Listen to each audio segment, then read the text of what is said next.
For Romelu Lukaku, scoring within 15 minutes. Did he show you today what you expected him to bring to Chelsea Football Club? Yes and no, because we don't expect too, because we know his profile, of course, but we did not give him too much information how to play for us. We wanted to see what he can do, and from now we can start to work on the details. But of course we are very happy that he could score so early. He set up some other chances. He was always dangerous, and yeah, it gives something to our game that we can play very, very direct, and to the last line he can protect balls, and that's very, very good. Your goal-scoring threat isn't just Romelu Lukaku or a Havertz or a Timo Werner. Your two fullbacks for Chelsea can both get goals as well. That's a real threat that I'm not too sure other clubs in the Premier League have.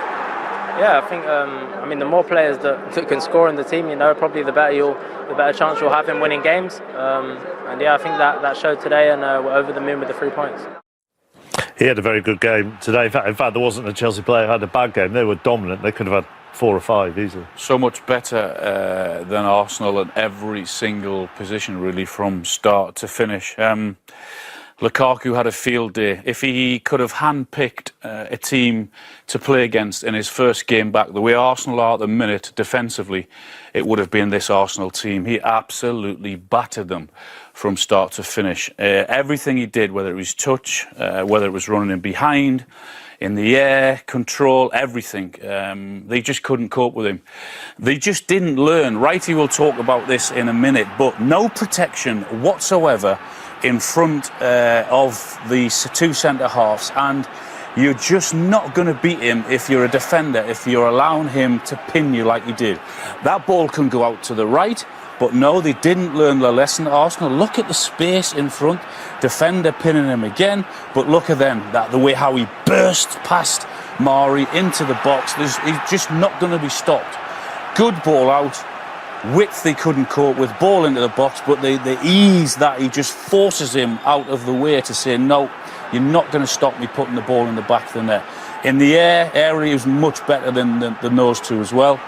Should actually have got that one on target. And every ball that came up, every ball that came into the box. Now, last year, they didn't have anyone in the middle that you were going to guarantee and put it in the back of the net. They now have. So Reece James did it earlier on. He got his goal from it, so do it again. When you've got the opportunity to put a team down, then don't stop. Don't stop doing the things that have been successful for you now. He has a little moan to him. I'm sure it'll be a bigger one next time if it doesn't come in again. But look at the ease that the balls are going into him. Defender allows him to pin him again. Okay, he tries to get a shot away. It didn't work on this occasion. Plays his part in James's goal also by attracting Xhaka into him. That creates the space for James. A good ball into him, a good touch, and that's an incredible finish. The second half, it didn't change. Look, he could let that run across him, but he plays it into Mount, who will have a field day, I think, who will improve again because he's now got someone who he can link up with and build up. Good run in behind again, and Mount repays the favour by a good ball. He's telling him where he wants him. The quality that Chelsea now have, I mean, that should be in the back of the net. It's a good save, yes, but what a job for him, and a very, very impressive performance again from Chelsea. Look, Arsenal fans will be realistic in many ways and know they're playing the European champions. They're playing a side that's had an awful lot of investment, and they've brought Romelu Lukaku back to play. And yet, whilst being realistic, they would also expected their side to have had some kind of plan. Some kind of plan. And it did, rightly or wrongly, it didn't look like they did. No, they didn't, especially coming off of the Brentford, which was really quite disappointing because, like Brentford, we know where they're coming from, we know what they're going to be like, and it looked like we weren't prepared for them. And when you looked at the way that Chelsea played us today and the way Lukaku played, either they're not prepared, either they're not listening, or they can't perform what he wants them to do, because what I saw of that today, apart from Lukonga, I thought he was very good today. Pepe was done a bit in places. I thought that we were really bereft of anything that we were doing. I don't know what the tactics were, because when you look at how easily they were able to breach, it was, for me, it was quite frightening. And it was the ease, and Alan said you're going to look at it as you are now, the ease with which they could get the ball into Lukaku, and there was nothing nothing they seemingly could do about it. With two holding midfielders, I think that it's so easy. You look at that.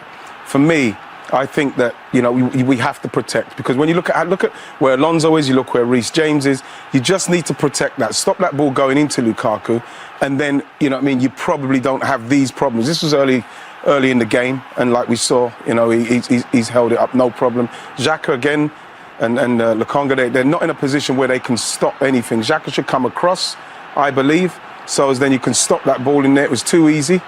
You know, again, Tierney's now come inside on Mason Mount. Look at the space. Saka, the space. You can see Reece James out there. You can see Alonso up there. And this is the problem. If you could get the players back there, and they might be able to win the ball, you might be break and exploit those spaces. But no, he's free. He's got all the time in the world. And we just saw what happened to Pablo Mari. He was feasting on him today.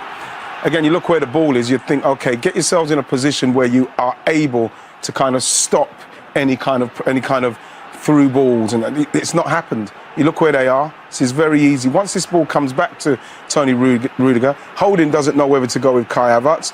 You look at once Kai Havertz turns, you see they're the two guys saying, look, put it out there to Reece James. He's got oceans of space. And then once it goes out here, you're thinking to yourself, well, here we go again. Just taking half the Arsenal team out with one ball. Well, exactly. And like I say, what got Arsenal going was there was a run from Tierney for about 50 yards, what got the fans going. But again, like we say, look at the space behind. It's too easy. There should be a contingency plan in there to try and win that ball there, to then get Saka going, get Pepe going, to exploit the spaces. Look at this. Look how far this has gone. It's not in the air. This is all along the ground for what, 20 yards? Straight into him. It's too easy. If you're Pablo Mari, are you not shouting? You're not shouting at one of your holding midfielders, for crying out loud. It's not as if those two are youngsters in Holding and Mari. They're experienced players now. You've got to be screaming at your midfielders to say this cannot be allowed to happen, because 1v1 with his back to goal with the defenders, not many players that are going to stop Lukaku with his skill and with his strength and what he can do. The runners he loves are coming in off that of him. position. So you've got to tell a midfielder to come and say, come and give us a hand and help me out. That never happened. We're guessing here, but do you think it's, as Ian said, do you think it's got to be one of three things? Either they're not being prepared, or they're not listening, or they can't carry it out. And Mikel Arteta isn't going to send out a side under-prepared, is he? I think what we've got to say is, yes, they've had problems in terms of COVID and injuries and everything else. We understand that, we get that. But what was going to happen at Brentford, we all knew, because if you watch Brentford last season and in pre-season, you know the way they play. They're full of energy. They're going to have a full house. You know what you're going to expect. So you've got to be up for it and ready for it. They weren't. Chelsea are an excellent side with some incredibly talented players in there who are very, very good at their jobs. But you know they're going to play with wing-backs, so they're going to try and overload you there. They know what Lukaku's going to do when the ball goes up to him. No protection. And time again, the wing-backs were getting free. It was if there was just no game plan, and they didn't expect those two teams to do what they've done in the first two games. And is the signing of Lukaku a game changer? I mean, when we look at this stat, I mean, you can see already what a career he's had. And oh, that's so cruel. Look at the day right he's had. Now he's been kicked out of the top. By the way, within 10 minutes of Lukaku scoring, the official Premier League website got rid of Ian from that top 20. That's how quickly he was forgotten. I don't mind my guy. It's like my nephew taking over. That's what it's like. Is he? Forget the Arsenal side of things. From the Chelsea side of things, is he the game changer? But that's what we said. We both tipped Chelsea. You know what I mean? Of course. You know, there's Man City doing what they're doing, but when you look at Chelsea and the piece, it's the perfect piece with what they're doing. He fits in there, and today he could have easily scored three. And if Chelsea are going to continue to play like that, then they're going to cause loads of teams problems. But he's got a lot tougher games to come. But like Arsenal made it very easy for him, if you ask me. Originally, we weren't going to put the number of games that everybody played on our graphic, and then Ian wanted to point out that he played. What? I was 1 in 2. You were 1 in 2. What more can I do? Southampton, Manchester United on